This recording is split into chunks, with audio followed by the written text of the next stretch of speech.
I want to talk about buying and selling guns through private ownership, right? Maybe a buddy or somebody you know might be selling a gun and you're interested in it and you want to go about doing that. Now, I want to say I'm not an expert. This is not legal advice. This is basically what I would do, how I would go about it, and how we do things here. There'll be two parts. One, what I recommend the steps you take, and two, a little bit of paperwork. Now, check, things may vary state to state a little bit. Now, when you're buying a gun, you're buying responsibility. You don't want to buy something that may be stolen and then, maybe been used in a couple of crimes. It might have a body or two on it. That's going to cause some serious problems for you. So, let's say you know the guy and he seems cool. Well, yeah, that'd be the first. Obviously, if he seems shady, just walk away from that situation. But even if they're cool, you got to cover your ass.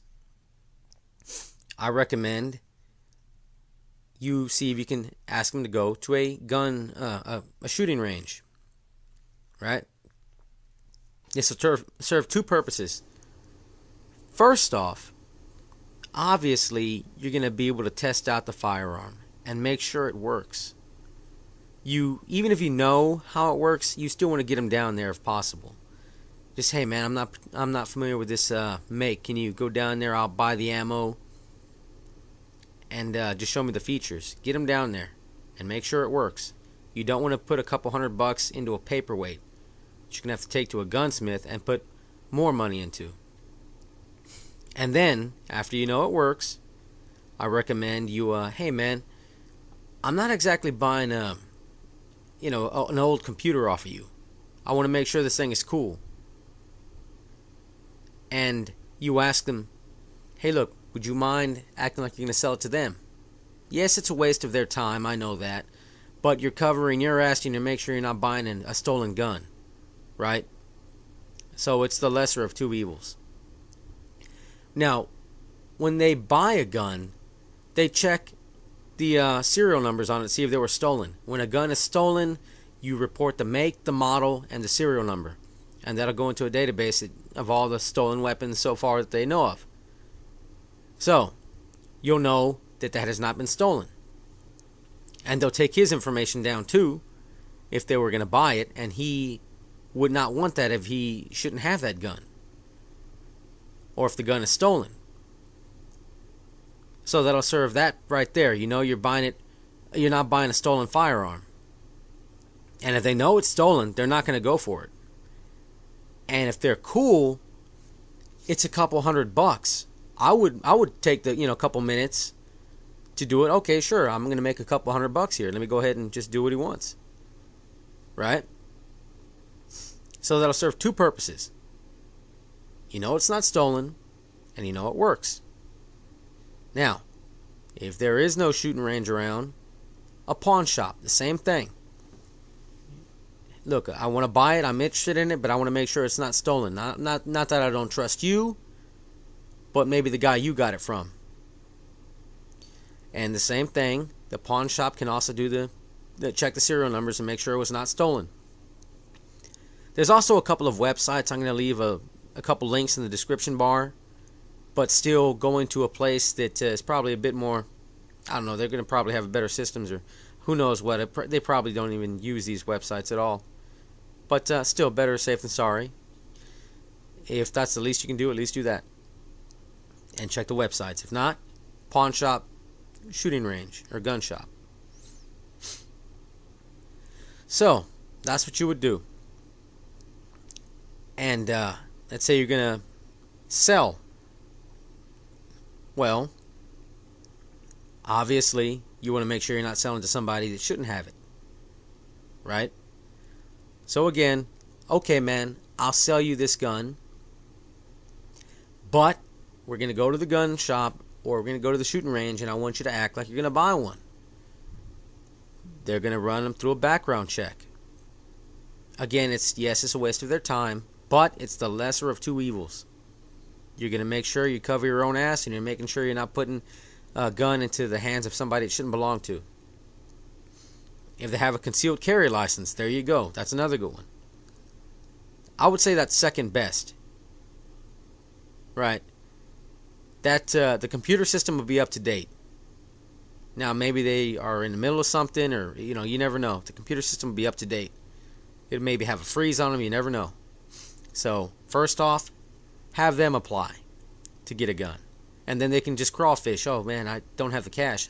You guys walk out of the gun shop or the pawn shop. One of y'all go in, and you act like you're looking around at stuff, and you have them go to the counter and act like they're gonna buy. And they'll run through the background check, and if they pass, okay, cool. Damn, I forgot the money, and then y'all leave. Okay, you're cool. Here you go. You can also do background checks. I mean, online, I saw this commercial where it was for parents. You want to do a background check. Do you really know who's watching your kids or something, some babysitter? I mean, we can do that nowadays. If you see a felony, well, then don't sell it to them. But still, pawn shop, gun shop. An official background check is the best way to go. Now, when you buy or sell, you want to do a hand receipt. This is very important for covering your own behind. Now, you want to have, say, a copy of each other's license, right? Photocopy of each other's license, both on the same paper, the same form, 2 copies identical, yours and their license, and then on the side, your full name, and the date. You want that very clear. Put their license number, but very important, name, date, license number. So the reason for the date being so important, and I want to have it very clear on that receipt. Let's say back in 2005, it comes out that this gun was used in a crime. Well, if you bought it September 2013, well, you didn't have that gun when that crime happened. You got it back in September 2013. This crime happened years and years ago before you ever got your hands on this gun. Right? You're covering both your asses. If it does come down to it, well, then you'd have to, of course, they'd take it as evidence, but hey, at least you're clear. So I would say copy of each other's licenses, photocopy of both on the same receipt. You have the price, the date, full name. The address will be on the license, so I wouldn't worry on that. But the date of birth, that's not going to change. License number. And then I would even say, hey, look, how about we just thumbprint each, just simply, if you want to do that route, do that. A little bit of ink on the paper, both sides, there you go.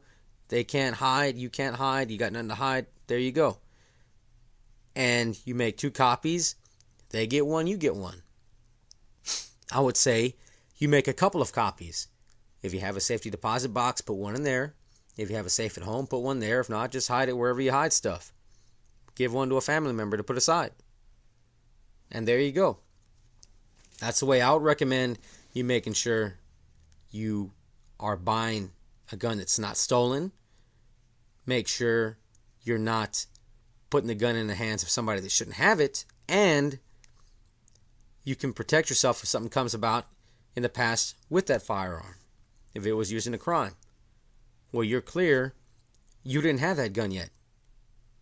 And you've got paperwork, and you got the guy's information that they're going to have to go ask about that crime, which in turn, he would have his receipt to the guy he got it from.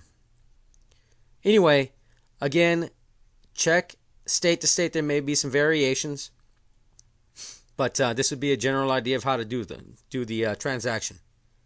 Hopefully this helps, guys. I mean, I want everybody that can legally have a firearm, that should and understands their right to bear arms and to defend themselves. If you're not some criminal, just a law-abiding citizen, hey, I think you should have the right to have a firearm. Anyway, I hope this helps somebody out.